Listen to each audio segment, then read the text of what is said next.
बिस्मिल्लाहिर्रहमानिर्रहीम। अस्सलाम वालेकुम डियर स्टूडेंट्स। 8th की साइंस में हमारा टॉपिक है फूड प्रोडक्शन एंड मैनेजमेंट, और उसमें आज हम सॉइल इम्प्रूवमेंट के बारे में बात करेंगे। तो सॉइल इम्प्रूवमेंट में हमारे पास कुछ मेथड्स हैं जो इस्तेमाल में लाए जाते हैं और जिनकी वजह से सॉइल की इम्प्रूवमेंट होती है, यानी उसमें जो फर्टिलिटी है उसमें इजाफा होता है। तो सबसे पहला मेथड है क्रॉप रोटेशन। क्रॉप रोटेशन में क्या किया जाता है कि जो लेगुमिनस प्लांट्स होते हैं, जैसे पल्सेस वगैरह, जो दालें होती हैं, वो उनमें एक खुसूसियत होती है कि वो एटमॉस्फेरिक नाइट्रोजन को नाइट्रेट्स में तब्दील करती हैं, और वो नाइट्रेट्स जो हैं वो बड़े अच्छे फर्टिलाइज़र्स होते हैं, वो खाद का काम करते हैं।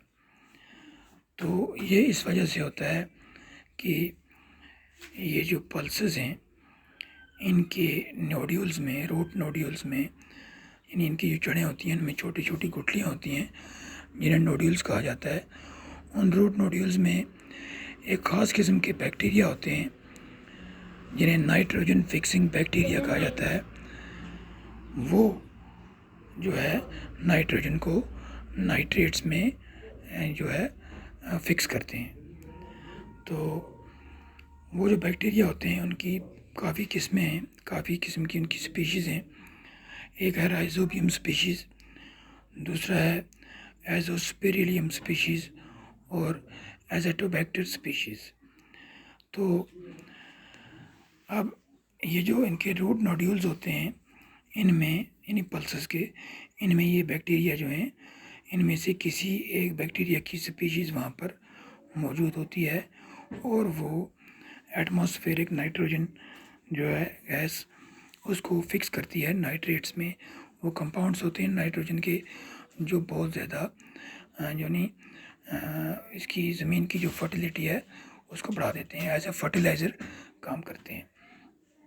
तो ये जो पल्सेस हैं, इनको हर 2 साल के बाद, 2 सीजन्स के बाद, यानी जो आम वहाँ पर क्रॉप्स ग्रो की जाती हैं हमारे फील्ड्स में, सीरियल क्रॉप्स खासकर राइस और वीट की, उनकी 2 क्रॉप्स के बाद एक बार पल्सेस की कल्टीवेशन की जाती है, ताकि उन 2 सालों में जो नाइट्रेट्स की जो सॉइल में कमी हो जाती है, तो वो फिर उसको दोबारा वो नाइट्रेट्स बनाते हैं, जिससे वो कमी दूर हो जाती है।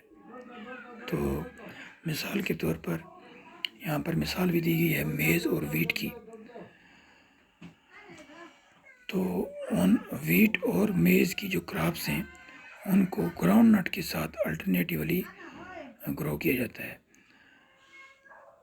तो ये जो ग्राउंड नट है, ये भी, यानी मूंगफली जिसे हम कहते हैं, ये मूंगफली भी ज़मीन में, यानी मिट्टी में जो मिनरल्स हैं उनको बढ़ाने में मदद देती है, और ये भी क्रॉप रोटेशन का एक मेथड है। यानी क्रॉप रोटेशन में एक तो जो लेगुमिनस प्लांट्स हैं, यानी पल्सेस वगैरह, उनको 2 फसलों के बाद जो है, हर 2 फसलों के बाद जो है उनकी फसल उगाई जाती है, हर 2 यानी सीरियल क्रॉप्स के बाद।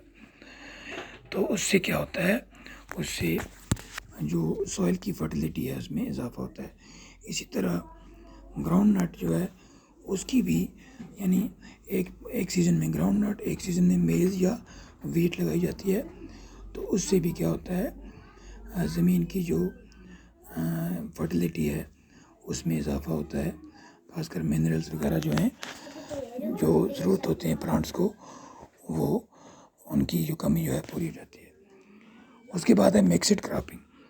मिक्सड क्रॉपिंग में क्या किया जाता है कि कभी कभार एक से ज़्यादा फसलों को एक साथ जो है वो ज़मीन में बोया जाता है। तो उससे क्या होता है, उससे लेबर जो है, लेबर की जो है यानी बचत हो जाती है। यानी हमें बार बार जो है उसमें काम करना होता है, उससे जान बच जाती है। और इससे क्या होता है कि ये जो फसल की जो पैदावार होती है वो बढ़ जाती है। और चूँकि एक फसल की जो वेस्ट प्रोडक्ट है वो दूसरी फसल के लिए एज अ यानी मैन्योर इस्तेमाल किया जा सकता है। और इस फसल को मिक्सड क्रॉपिंग, इस किस्म की तरीके को मिक्सड क्रॉपिंग कहा जाता है। और इसमें ग्राउंड नट और कॉटन जो हैं वो एक साथ यानी उगाए जाते हैं।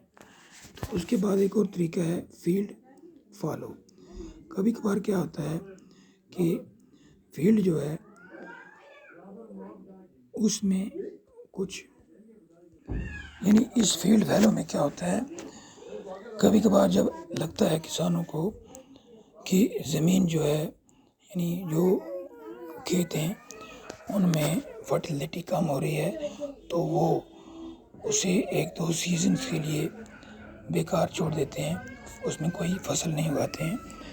तो उस अरसे में क्या होता है, वहाँ पर जो सॉइल का ह्यूमस होता है उसमें इजाफा होता है और उससे माइक्रो ऑर्गेनिजम्स की ग्रोथ बढ़ती है, जो सॉइल में न्यूट्रिएंट्स जो हैं उनका इजाफा कर देते हैं थ्रू डिफरेंट प्रोसेसेस। तो इसको फील्ड फैलो कहा जाता है।